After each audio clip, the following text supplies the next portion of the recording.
What does it take to translate or to transmute a belief into a knowing?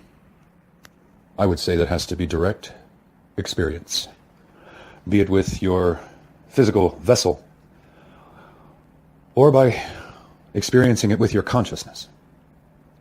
Direct experience, as far as I can tell, is the only thing that actually equals knowing. But here's the rub. Direct experience in this life means we're going to be taking it in, for the most part, via, excuse me, the vehicle of our five senses. Well, as one example, the eyes can play tricks on you. The eyes can be fooled. Any of the senses that we have can be fooled or misinterpreted. It's an interesting thing. And from where I sit, not a real good interesting thing.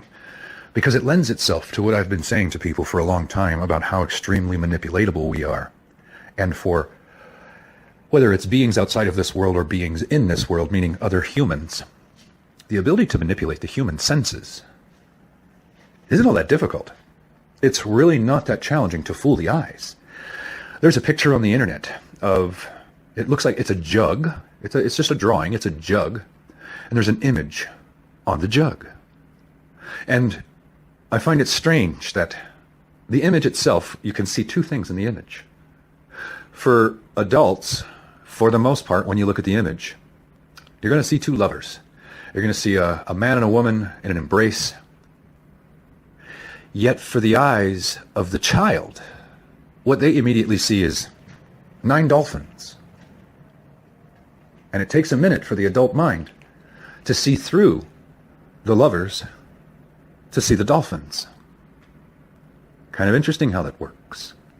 And it lends itself to how our eyes can be fooled, how our senses can be fooled. And to such a large degree, it is our five senses that we have to interpret the world, if you catch my meaning sight, touch, taste, sense, or sight, touch, smell, sound, and feeling, or I don't know, I'm having a brain fart, I don't know all the 5 of them off the top of my head, but they're all easily fooled. Like there's this thing where if you put your finger in hot water and put one finger in cold water and then pull them out and put it in lukewarm water, though even the feeling can be fooled. Our senses are not a surefire way of interpreting the world.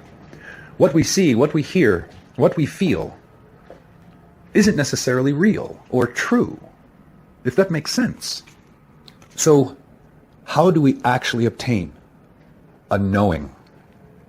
A knowing that's so deep within the recesses of your being, the core of your being, that it will never be taken away from you. I say that's through direct experience. But the contradiction there is, if it's a direct experience in this life, and the senses can be fooled, how valid is that direct experience to creating a knowing, right? May not be entirely true, but I think there's something to that. But when you have a direct experience with your consciousness, or with your mind's eye, I guess you could say, that kind of changes things. Or so I thought. Because when you're not in your body and you are sheer consciousness and awareness having a direct experience, how could that not be true, right? Until you start realizing that there are forces out there, whatever they are, whether it's entities, aliens, our own higher self, or whatever it might be, whatever forces these things are, that can fool us, immature, infantile humans. The mind can trick us. The mind can absolutely play tricks on us. And it can be really easy to believe the things the mind finds and dredges up. I mean, hell, we're mind-based beings, meaning our perception of the reality that we live in is generally experienced through the vehicle that we know of the mind, the psyche, the awareness, the consciousness. All of that kind of melds into one thing in this example, or this thing I'm explaining. So how in the hell can we actually know anything? And by that, I'm referring to higher order truths, not 1 + 1 = 2, 5 + 5 = 10, not that kind of stuff. I'm talking about the search for answers for the human condition, the human experience, why we're here, what it's for, concepts like higher self, source of it all, God, source, self, or any of these quote-unquote, I don't know, esoteric or spiritually based concepts, precepts, or principles. How can we actually know? For me, and I really believe that this applies for most of the human species, the inward journey has been firewalled off. I can sit down with a mind that's calm and as clear as I can clear it, and sit there and meditate, close my eyes, or do zazen and have my eyes opened. And essentially what I get is calm. They tell us that the inward journey is the source. They, who the hell is they? I don't know, the spiritual yogis, gurus, whatever. They tell us that the inward journey is the source of all things for us. That you go inward to find the answers. You go inward to contact or communicate your higher self with your higher self. You go inward to go outward to, quote unquote, touch the face of God or, experience source itself. Yet every time I've ever tried to do that, it's like I could never pierce that veil. I went to Tassajara Zen Mountain Center as a Buddhist monastery in the Carmel Valley of California and spent a handful of months there, specifically for the purpose of piercing the veil of the inward journey, and sat zazen for a long time and never really got anything but calm. And I found it to be very frustrating.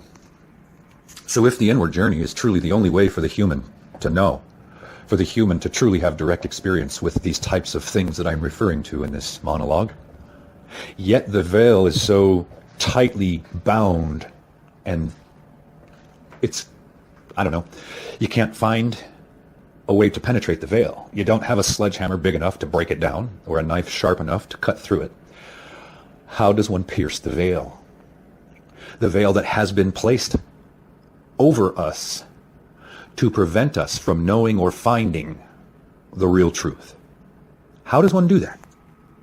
And quite frankly, I'm not sure that any human has my answer. Maybe they do, maybe they do, maybe they do. But I'm also in a place in this world where I don't trust 98% of the people out there, because people lie, people deceive, people manipulate, they have agendas, and that's just the reality of the world we live in. And bitching about it, I'm not bitching about it, I'm just saying this is the reality of the world we live in. Therefore, how do we have direct knowing? Trying to find your answers through other people will in many respects lead you astray and lead you down some pretty dark paths that are only going to be challenging and painful and challenge you on every level. Personally, I find this to be quite perplexing, somewhat frustrating, and quite a conundrum. And since I've had the experiences I've had in my life with humans, I really find it hard to trust anybody. And I think that a lot of people are all steeped in their ego, steeped in a lot of this new agey crap, or steeped in this religious dogmatic crap. And sometimes I tell myself, I don't think anybody really knows. I think that a lot of us find things that feel good, that sound good, that help us to make sense of the experience, that maybe are conducive to or aligning with things that we may have a sense of, but no real way to clarify, quantify. This is an interesting experience. Yeah, it definitely is. Still not a huge fan of it. So we get these senses, and they play tricks on us. They can be fooled. We have this mind that can definitely play tricks on us and be fooled. Hell, I've been in Phoenix for 6 months now, and to a large degree I have very much been in isolation. Just haven't had a lot of money to go out and do a whole lot of things, and so I've basically just stayed to myself, stayed in my room when I was sharing a house with somebody. And now that that's no longer the case, I'm in a hotel. I have been for about 6 weeks. And I've been completely isolated. And interestingly enough, I watched something on YouTube the other day in a genre of information that I never really take in. It was one of those prison things. I don't know.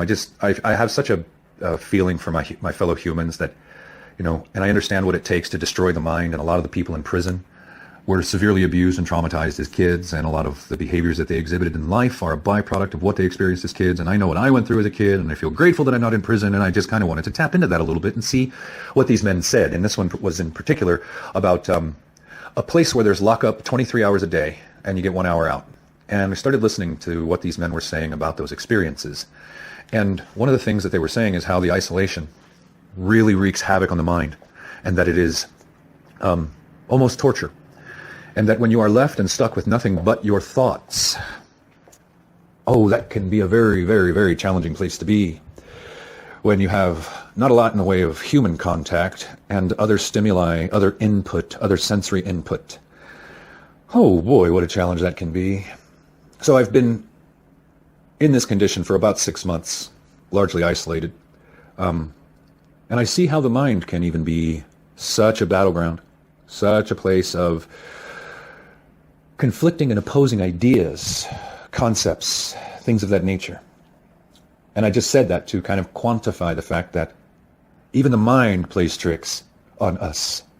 Therefore, from the perspective of the faculties that we have to interpret the world, all the five senses, logic, reason, feeling, intuition, la la la la la la la. How do we trust any of it? Seriously, how do you trust any of it? And it's just more of a rhetorical question that I'm asking myself. How do you trust any of this stuff? There's so much deception in this world. There's so much deception in this world that was purposely crafted for us, to deceive us, to knock us off any path we may be on, to do as much as it can to prevent us from finding the truth, from experiencing the truth. And a lot of that has to do with how damaged a lot of people are, how distrustful, that would be me, people are. So you could be standing in the face of the truth, and because you don't trust people, maybe all of a sudden they're sitting there with the truth and you don't recognize it as such because you don't trust them. That's another thing. Sometimes we can judge the sender of a message or the bringer of a message that may, who knows, maybe it could be true. But this ego mechanism we have, well, it judges the messenger. I'm kind of there now myself with a very big message I've gotten in the last couple of days. A very interesting message I've gotten in the last couple of days. And then I found where the source of this information stemmed from. And I have a problem with the source.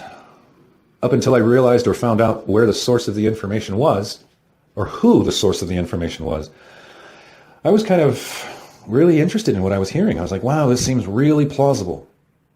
And then I found who the source of this information was, and I'm just like, really? Are you kidding me?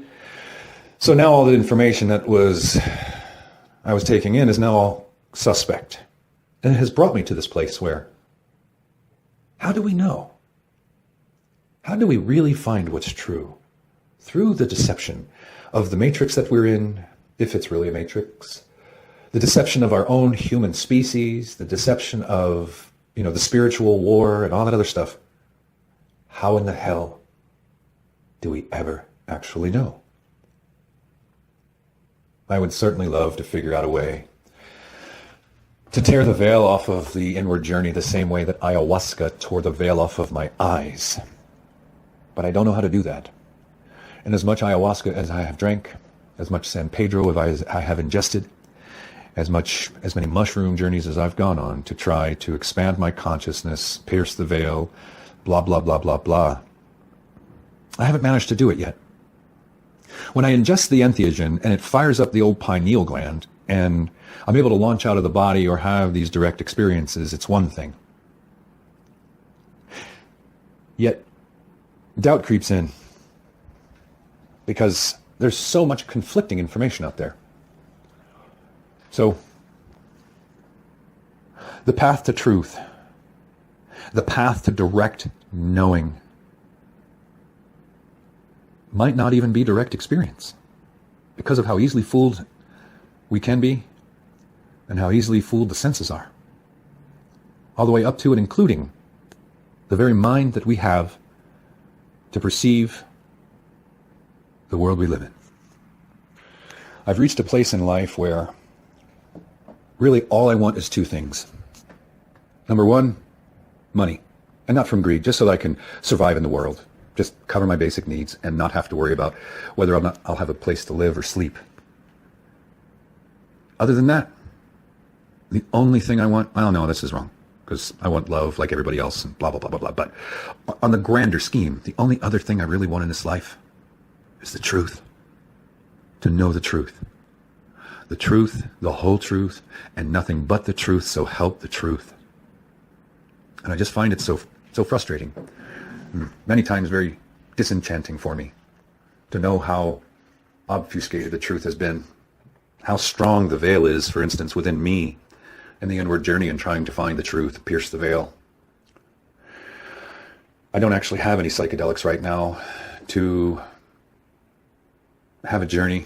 And I'll be honest with you, you don't always get what you want in those journeys. Sometimes you can go on a really deep journey and have lots of questions that you feel are like really legitimate and pertinent to your life experience. And that if you could just find these answers, that all of a sudden things would start clicking and being better, and you'd start seeing. And you could go through 10 ceremonies and get a whole bunch of stuff, but never get the answer to what you're looking for. Never actually find the answer that you're seeking.